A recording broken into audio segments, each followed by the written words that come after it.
L'intersectionnalité prend de plus en plus de place dans notre société, principalement dans les mouvements féministes. Pourtant, avez-vous déjà entendu parler des conditions de vie des femmes en situation de handicap?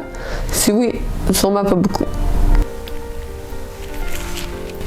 On a tendance à oublier les femmes en situation de handicap lorsqu'il s'agit d'intersectionnalité. Et je dis bien de femmes. Nous ne sommes pas soit femmes, soit handicapées. Non, nous sommes des femmes en situation de handicap. Nos besoins ne sont pas les mêmes que les femmes valides, ni que les hommes handicapés. Nous avons nos propres besoins. Mais on n'en parle pas. On n'en parle pas puisque les personnes en situation de handicap ne répondent pas aux normes sociales prônées par le capitalisme. Les femmes, qu'elles soient valides ou non, en subissent aussi les conséquences puisqu'on attend d'elles qu'elles soient à la fois mères à temps plein et qu'elles travaillent à temps plein. Il est difficile pour une personne handicapée de contribuer à la société autant que ce que l'on attend d'elle. De ce fait, nous sommes perçus comme étant inutiles, comme quelqu'un qui prend mais qui ne peut pas redonner. C'est pourquoi la rareté des études et des programmes différenciés selon le genre contribue à notre exclusion sociale. Ce manque de données accentue notre marginalisation et laisse cheminer les préjugés jusqu'à ce qu'ils deviennent pour certains une réalité. En ne comprenant pas notre réalité, inutile de dire que nos besoins sont également incompris. Les conséquences de cette incompréhension se ressentent entre autres dans notre système de santé et de services sociaux. Mis à part les spécialistes en réadaptation ou tout autre domaine connexe qui traitent avec la clientèle handicapée, l'incompréhension due au manque de formation sur le handicap, on le ressent par le mal-être de certains lorsqu'ils sont en notre présence ou par les réponses invasives de ceux qui ne veulent pas admettre qu'ils ne savent pas. Paradoxalement, notre société est axée sur la responsabilisation des individus. Alors nous ne sommes pas en mesure de savoir ce qui est bon ou non pour nous, mais advenant qu'on n'a pas l'air assez handicapé, on va nous mettre la pression, parce que si on le voulait vraiment, on pourrait travailler. Une dame, en apprenant que j'étais aux études postsecondaires grâce à un programme gouvernemental visant l'insertion des personnes vivant en situation de handicap, a cru bon de venir m'écrire pour me dire qu'il n'existait pas de sous-métier, que je pouvais payer mes études en étant serveuse comme tout le monde, que ce n'était pas aux contribuables de payer mes études. Cette dame n'a oublié qu'un seul léger détail.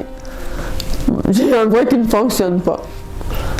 Cette triste anecdote démontre bien l'ampleur et l'absurdité que peut prendre la responsabilisation des individus et le capacitisme systémique. Et qu'en est-il du sexisme systémique? Plus connu, mais toujours présent malgré tout. On a beau croire que nous vivons dans une société inclusive, les inégalités pour les femmes comme pour les personnes en situation de handicap persistent. La majorité des inégalités vécues par les femmes s'accentuent lorsque celles-ci vivent en situation de handicap. On n'a qu'à penser à l'accessibilité des logements. Aussi, les femmes en situation de handicap ont 3 fois plus de chances d'être victimes de violences que leurs consoeurs valides. Les femmes sont déjà défavorisées pour tout ce qui a trait aux conditions de travail. Avec un handicap en plus, et même ayant un diplôme en main, il y a tout ce qui a trait à l'accessibilité au travail qui pourrait devenir problématique.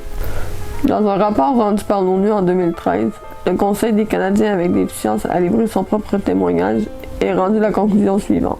Le taux de pauvreté exagérément élevé, le lien plus faible avec le marché du travail et l'inaccessibilité dénie aux personnes handicapées le droit à l'égalité et au statut de citoyen à part entière. Et là, c'est sans parler des préjugés et des craintes des employeurs face à l'inconnu.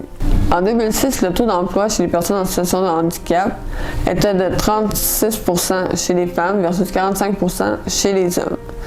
Ces chiffres démontrent bien que les femmes en situation de handicap ne sont pas seulement victimes du fait d'être femmes, mais que lorsqu'on rajoute l'handicap à ça, l'écart se creuse encore plus. Bien que ces études datent d'il y a plusieurs années, les choses n'ont pas tellement changé.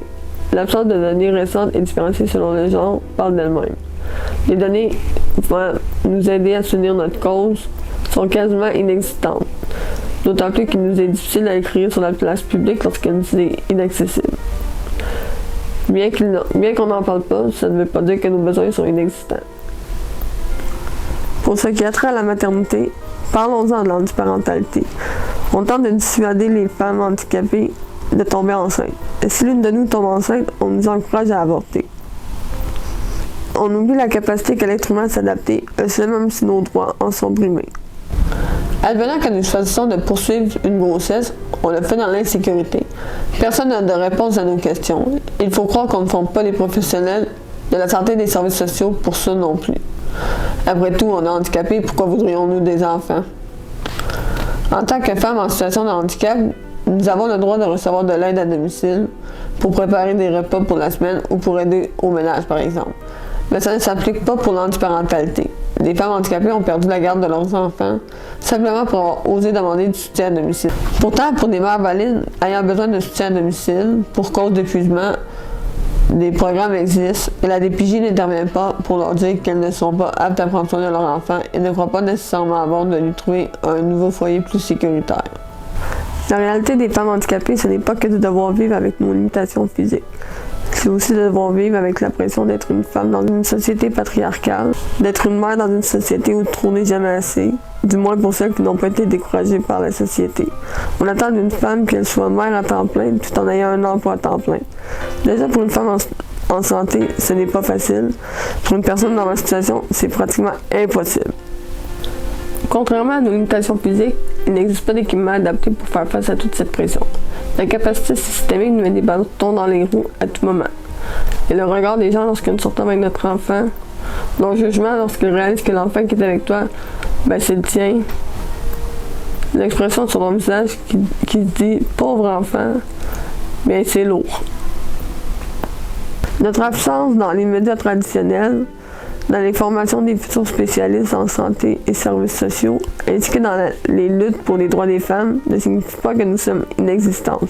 Tout ce que ça dit, c'est qu'encore en 2020, nous ne sommes pas pris en considération lors de l'élaboration des politiques publiques. Nous sommes réduites au silence par des structures sociales qui nous sont inaccessibles. Être handicapé fait partie de ma réalité, mais comme l'a bien exprimé le sociologue Erving Goffman, il ne faut pas tant parler de personnes handicapées que de situations handicapantes.